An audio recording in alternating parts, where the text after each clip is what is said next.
ఈ మనిషి చూడండి కపిల్ సిబ్బల్ ఆయన ఏమని మాట్లాడతారు, రాజ్యసభలో మాట్లాడతారండి. టెంపుల్స్కి 10 లక్షల ఎకరాలు ఉన్నాయంటే ఇది మళ్ళీ భారతదేశమా బాబర్ దేశమా? కపిల్ సిబ్బల్ వక్ఫ్కి 8 లక్షల ఎకరాలు ఉంటాయి. వక్ఫ్ ఏడికైనా వచ్చింది, ఈడెవడు నా భారతదేశంలో ఏడికైనా వచ్చిండు? భారతదేశమా బాబర్ దేశమా? కపిల్ సిబ్బల్ నువ్వు ఎవరికి మాట్లాడుతున్నావు?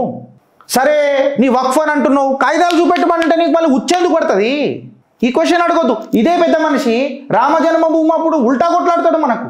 ఇదే పార్టీలో ఉన్న ఈయనకు సపోర్ట్ చేసుకుంటున్న కొంతమంది హిందువులను నేను హిందువులు అనాలనా లేకపోతే బంధువులు అనాలనా? బట్ ఓ హిందూ నువ్వు ఇంకెప్పుడు లేస్తావని అడుగుతున్నా, ఎప్పుడు జాగృత అవుతావని అంటున్నా. సిగ్గు శరం, నేను ఇలా ఈ రాజకీయ నాయకులనని దండగా సిగ్గు శరం అనేది నీకున్న ఆదరా అని అడుగుతా. నువ్వు దేవాలయానికి పోతావు, నువ్వు దేవాలయానికి పోయి పూజ చేస్తావు భక్తి శ్రద్ధలతో, నువ్వు ట్యాక్స్ కడతావు, మళ్ళీ నువ్వు దేవాలయాల్లో పోయి నువ్వు ఏదైనా కానుకలు సమర్పించుకున్నప్పుడు నీ భగవంతుడికి ఆ భక్తి కూడా నీకు రానియకుండా ఆ భక్తిలా నీకు బాధనే మిగిలిచ్చింది ప్రభుత్వాలు తప్ప ఏం లేదు.